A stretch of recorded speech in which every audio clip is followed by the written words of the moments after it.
monde, j'espère que vous allez bien. Moi, ça va super. Aujourd'hui, je reviens avec A$AP Rocky, que vous connaissez tous désormais, car c'est le papa du futur bébé de Rihanna.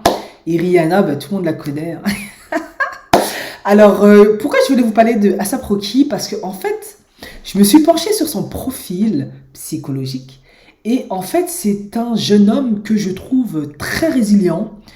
Et je me suis quand même demandé, au vu de son profil, qui dans le passé était plutôt sombre, est-ce que il saura, enfin, est-ce que Rihanna plutôt saura satisfaire en fait ce jeune homme? Parce que vous l'avez vu, A$AP Rocky, c'est un bel homme noir, il est charmant, c'est le gendre idéal, le noir parfait, on va dire ça comme ça. Parfait. Bon, il n'a peut-être pas des diplômes, il n'a peut-être pas fait des grandes écoles et autres, mais quand on le voit avec ses petites locks, son petit sourire, il a l'air tout doux, tout gentil. En tout cas, il n'a pas l'air de ressembler à Lil Wayne, pour le coup. Mais en fait, il a une histoire extrêmement triste. Il a eu beaucoup de pertes dans sa vie. Vraiment, il a une histoire extrêmement traumatisante. Et c'est un jeune homme, pour le coup, très résilient. Et sa résilience, il l'a fait par le rap.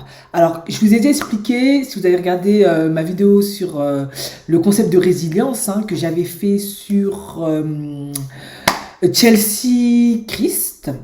Eh bien, la résilience, hein, d'après Boris Cyrulnik, c'est la capacité à repartir sur un nouveau développement après un ou plusieurs traumatismes. On est tous différents face à la résilience. En effet, certains arrivent mieux que d'autres à faire preuve de résilience, mais il y a quand même certains moyens, outils que l'on peut mettre en place pour, et l'art en fait partie, entre autres le rap. C'est ce que les Afro-Américains ont toujours mis en place dans un premier temps, la musique, pour se libérer de l'esclavage, de l'oppression de l'homme blanc, de toutes les souffrances qu'ils pouvaient avoir dans la communauté. C'est également ce que les Africains mettent en place, l'art, la musique, les chants, la danse. Oui, beaucoup de gens disent toujours que les Noirs, ils aiment que danser, s'amuser. En fait, c'est pas ça, en fait. Si on analyse psychologiquement que les Noirs font, ils sont plutôt dans un... C'est plutôt leur système de résilience, en fait. Chacun a son système de résilience, mais les Noirs, c'est un système de résilience, un moyen d'évacuer certains traumatismes, certaines blessures, certains non-dits, certaines choses que l'on ne peut pas dire comme ça, dans la culture, dans la famille et autres. On fait de l'art, on fait de la musique, de la peinture, du chant, de la danse. Ça permet d'extérioriser et ça permet de repartir sur un nouveau développement. C'est de la thérapie, de l'art-thérapie, on va dire ça comme ça. Bon, vous m'avez compris. Alors, on va revenir sur A$AP Rocky, parce que là, je fais une grosse digression. Alors, A$AP Rocky, pourquoi je trouve qu'il a un parcours assez fascinant? Alors, bien sûr, c'est pas le premier à avoir ce parcours-là, mais lui, je trouve que pour 33 ans, c'est quand même quelque chose, c'est quand même lourd. En effet, A$AP Rocky, qui s'appelle Rakim, a quelque chose meilleur. Alors, le prénom du milieu, j'arrive pas à le retenir. En référence au rappeur Rakim, hein, un rappeur qui est très apprécié dans la communauté afro-américaine. En effet, A$AP Rocky, il a comment dirais-je, il a grandi à Harlem. Ses parents, c'était une famille afro-américaine, comme on les connaît, très dysfonctionnelle. Son père était vendeur de drogue. Il avait un frère et une sœur. Je parle au passé parce que, hélas, son frère est mort à cause d'un trafic de drogue, hein, lorsqu'il avait 15 ans. Lorsqu'il avait 13 ans, excusez-moi, et c'est un vendeur de drogue, son grand frère. Cependant, il a commencé le rap à 8 ans grâce à son grand frère qui l'a initié, comme ça se passe beaucoup dans le ghetto afro-américain, entre autres, hein. Mais hélas, son frère est mort à cause du trafic de drogue. Mais ce qui a été le plus déroutant en fait dans cette histoire, c'est qu'au même moment, son père est en prison pour trafic de drogue. Du coup, A$AP Rocky, sa mère et sa sœur se sont retrouvés SDF et ils ont fait des squats, la rue pendant un bon moment. Et au moment où ils sont partis sur le New Jersey, A$AP Rocky avait 15 ans et lui aussi a commencé à vendre du crack. Sauf qu'à ce moment-là, qu'est-ce qui s'est passé? Son père s'est retrouvé en prison. Et c'est là où il a vraiment compris, mon grand frère est mort lorsque j'avais 13 ans, à cause de la drogue. Mon père se retrouve en prison à cause de la drogue. Donc moi, je peux pas aller dans ce chemin. Et c'est là où il a fait du rap. Mais hélas pour lui, en 2016, sa petite sœur est morte d'une overdose. Donc, A$AP Rocky a tout juste 33 ans. Il a déjà perdu 3 membres de sa famille. Et du coup, il s'est retrouvé avec sa mère qui galérait, bien évidemment, hein. Une fois n'est pas coutume, la femme noire et surtout afro-américaine, pour ne citer que celle-là dans cet écosystème, eh bien, est toujours en train de galérer, struggle, voilà. Et du coup, A$AP Rocky, ben, lui, il a décidé de faire son processus de résilience avec le rap et ça lui a plutôt bien réussi parce que, ben, aujourd'hui, il est là où il est et c'est l'ex aussi de Kendall Jenner. Je vous rassure, la malédiction des Kardashians ne l'a pas attrapé parce qu'il est resté qu'une année avec elle. Je pense que c'était une histoire de faire ses espérances. Puis Kendall Jenner, c'est quand même c'est la Kardashian la plus belle en fait. Elle est vraiment magnifique, elle est grande, elle est très très belle, hein. Et du coup, finalement, après, il a opté pour Rihanna. Et vous connaissez l'histoire. Il est sorti avec elle, ils se sont séparés. Ils se sont remis ensemble. Et A$AP Rocky, en fait, hein, pour la petite histoire, son père était barbadien. Rihanna aussi vient de la Barbade. Donc, ça peut aussi expliquer le choix de Rihanna pour A$AP Rocky. Parce que, ben, ils ont des origines communes, en fait, hein. Donc, c'est pas plus mal. Et voilà, c'était vraiment pour vous parler de l'histoire de A$AP Rocky parce que A$AP Rocky, quand même, son histoire est quand même terrible, quoi. Je sais que beaucoup de rappeurs, ils ont, et surtout baby, avec des mamans qui sont baby mama, seules, des pères qui sont morts, qui sont en prison, qui ont connu la rue, etc. C'est compliqué, mais A$AP Rocky, quand même, franchement, de toutes les histoires de rappeurs que je connais, je crois que c'est la seule, bon, je me trompe, je les connais pas toutes, hein, vous être honnête, où il a perdu littéralement toute sa famille, quoi. Il reste que sa mère. Sa sœur, qui est plus jeune que lui, elle est morte en 2016. Son frère est mort overdose. Son frère est mort à cause du trafic de drogue. Il est tout seul, quoi. C'est vraiment triste, quoi. Et son père est mort. Son père a été en prison à cause de la drogue. Il est mort ensuite assassiné à cause de la drogue. C'est quand même terrible. Donc c'est un jeune homme qui a connu beaucoup, beaucoup d'abandon, de trauma.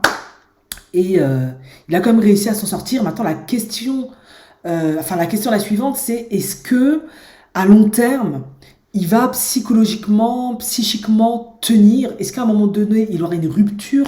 Est-ce qu'au moment où il y aura sa fille, il se sentira assez confiant, assez capable pour être père, pour être là, pour être présent, pour lui donner l'amour que lui-même, hélas, n'a pas reçu? Parce que si on analyse bien son profil psychologique, A$AP Rocky a, dès les débuts de sa naissance, eu un environnement insécure déjà. Sa mère, forcément, vu les conditions dans lesquelles elle vivait, tous les troubles qu'elle vivait, était forcément une mère fragilisée. Ben, le père, on connaît l'histoire, était absent. Donc, c'est quand même, il y a quand même un lien à l'attachement qui est insécure et certainement ambivalent parce que il est probable que, en même temps qu'il aimait ses parents, il devait aussi les détester ou leur en vouloir pour tout ce qu'ils vivaient. Et souvent, on peut observer, dès qu'une personne a son premier enfant, il y a cassure. Certaines personnes, ça donne quelque chose de positif. Ils ne reproduisent pas les mêmes schémas. C'est un moyen de rattraper, de récupérer ce qu'ils n'ont pas eu dans leur enfance. Et d'autres, en fait, c'est la cassure. Ça devient compliqué parce que ça fait ressortir des traumatismes, des angoisses, des choses enfouies, en fait, dans leur inconscient. Donc, je me suis quand même demandé qu'est-ce que ça va donner. Mais c'est pas que pour ça, en fait, que je fais cette vidéo. C'est qu'en fait, j'ai découvert que A$AP Rocky est un ex-fan des orgies sexuelles. Alors, si vous ne savez pas ce que c'est les orgies sexuelles, je vais vous le dire. C'est lorsque des femmes et des hommes se mettent ensemble et copulent, mougou ensemble collectivement. Voilà. C'est la fête au dieu Pan.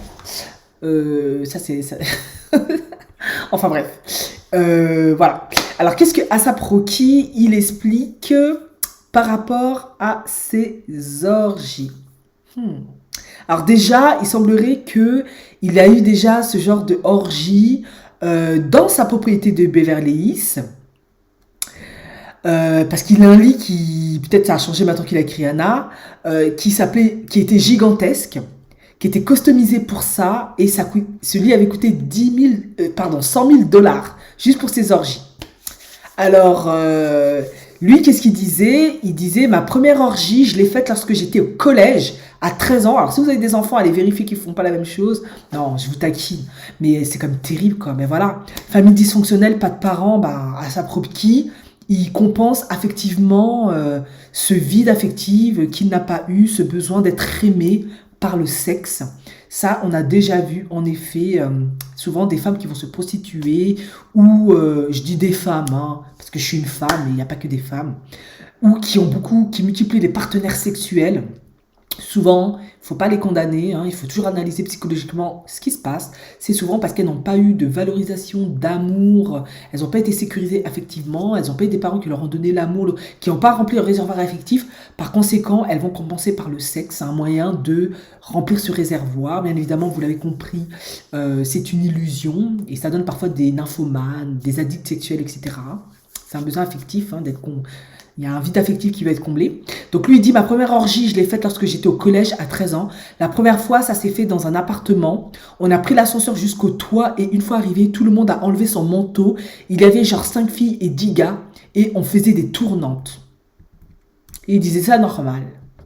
Il dit, le sexe n'est plus comme c'était. Maintenant, il dit que à cette époque-là, il se faisait chambrer en raison de la taille de son bangala, vous m'avez compris. Avec un peu de chance, il ne fallait pas avoir une petite baie, vous avez compris, car il pouvait vous chambrer. En effet, à cet âge-là, il y a les égos, on est narcissique, on se mesure son bangala pour voir qui a la plus grande, etc. On connaît. Les filles, c'est plutôt la poitrine et les fessiers, hein, selon le milieu. À cette époque, je n'étais pas le garçon le mieux monté, mais franchement, fallait me donner un peu de crédit, j'étais en 4e. Eh ben, ça, t'es dangereux, hein? Ah, toutes tes airs de petit gendre parfait tout mignon, là. En fait, toi, t'es dangereux. Maintenant, Asap Rocky, apparemment, c'est quelqu'un qui est friand de sexe. Mais il a quand même admis, durant l'interview qu'il avait donnée, hein, il dit qu'il était de plus en plus difficile pour lui de vraiment apprécier ces expériences-là. En effet, il dit le sexe n'est plus comme c'était. Avant, je trouvais qu'il était addictif de chasser les femmes. Hey, donc toi aussi, t'étais un serial lover, on va dire, un player. Mais maintenant que je sais que je peux tout avoir, c'est le vide absolu. Je suis trop vieux pour avoir des histoires sans lendemain et avec des inconnus, il faut utiliser une capote. On ne peut pas les embrasser, il y a zéro intimité. Voilà. Maintenant, est-ce que... Bon, je suppose que c'est toutes ces expériences-là, parce qu'il a commencé à l'âge de 13 ans. En effet, il a ouvert ses options jusqu'à fatiguer. Il a vraiment expérimenté jusqu'à fatiguer. Il décide de se poser. Maintenant, la question suivante, est-ce que la programmation qu'a eu Asap Rocky et tous les traumatismes, toutes les blessures qu'il a eues, ça se rappelle une bombe à retardement. Il a que 33 ans. Est-ce qu'un jour, il va pas se lever, il va pas nous en faire voir de toutes les couleurs et ça va être comme il s'appelle le rappeur, je fais une vidéo sur lui, mais Common, où il va se retrouver en thérapie parce qu'il n'arrive pas à s'engager, il devient un phobique de l'engagement, etc. Bon, en tout cas, si lui, il devient un phobique de l'engagement, je ne serais pas étonnée parce que il y a tellement eu d'abandon dans sa vie, il a tellement vécu d'abandon, de blessures d'abandon, il a tellement été blessé, insécurisé, il a tellement connu la galère et la souffrance que je ne serais pas surpris de toute façon. Mais ce serait intéressant de voir qu'est-ce que cette relation va nous donner parce que du coup, comme il y a quand même des facteurs de vulnérabilité chez Asap Rocky, vu son enfance, vu ce qu'il a vécu, pour l'instant, ça semble aller, mais est-ce qu'à long terme, ça va donner quelque chose? Et ça peut être aussi une des raisons, en plus du fait qu'il y a de l'hypogamie, puisque Rihanna est milliardaire, c'est aussi peut-être une raison, si Rihanna connaît bien son histoire, pourquoi elle ne l'a toujours pas épousé. Enfin, ils ne se sont toujours pas mariés parce qu'elle se dit, ouais, mais à la fin, si lui, son ancienne vie lui manque et qu'il a envie de nouveau de faire des orgies, de nouveau envie de devenir un bad boy, de nouveau, il y a tous ces traumatismes qui se réveillent, je fais quoi avec la petite? Je suis mariée, j'ai pas envie de partager ma fortune, bref. Voilà. En tout cas, maintenant, vous connaissez un peu mieux la vie d'Asap Rocky, en tout cas son ancienne vie, hein, parce que lui, il se dit que c'est un ancien gangster repenti, un ancien addict au sexe repenti. On verra ce que l'avenir nous réserve. En tout cas, c'est du lourd. Quand je vous ai dit, selon Dr. Joe DeGruy, le post-traumatic slave syndrome, qu'ont beaucoup de noirs, d'afro-américains, hein, pour le coup, c'est pas en fait du chiquet, hein. Toute cette culture de l'esclavage qu'ils ont vécu, ça a laissé des séquelles, hein. Comme je vous ai dit, la difficulté à créer des liens d'attachement chez les Afro-Américains, je vais essayer de parler que des Afro-Américains. Peut-être que chez les autres noirs, c'est pareil, mais on va parler des Afro-Américains. Elle est à hauteur de 60%, contrairement aux Blancs, où c'est 20% selon les statistiques. C'est-à-dire qu'ils ont une très faible capacité à se lier et à rester longtemps. C'est pour ça qu'en fait, les mariages tiennent pas. C'est vrai qu'on aime bien taper sur les hommes noirs. Bon, après, c'est parce que c'est YouTube. Ça, voilà, je sais que c'est pas toujours plaisant, mais il n'y a pas que les hommes noirs qui sont impactés par ça, en fait. Et c'est lié à l'histoire, en fait. Ça a créé des liens insécures parce que, de manière transgénérationnelle, je l'ai expliqué, il s'inscrit dans l'inconscient collectif des Afro-Américains, pour ne citer que, bah, une incapacité à rester dans des foyers solides parce que bah, les esclaves, en les achetant, on les vendait, on séparait l'enfant, on le vendait par-ci par-là, c'était des marchandises. Donc, pour certains, en tout cas pour certains esclaves, ça a forcément créé une dépersonnalisation, c'est-à-dire quand tu t'oublies au profit de l'autre, en même temps tu as un objet. Et je pense que ça c'est vraiment, enfin je pense, c'est certain, puisqu'elle a fait vraiment des analyses, hein, c'est vraiment un médecin et tout, ça s'est transmis de manière transgénérationnelle, quoi. Maintenant la question, on verra si Asap Rocky et Rihanna, ça tient. On verra, on va croiser les doigts. Mais voilà, merci de m'avoir écouté, maintenant vous en savez un peu plus sur lui, et je vous dis à la prochaine vidéo, ciao ciao.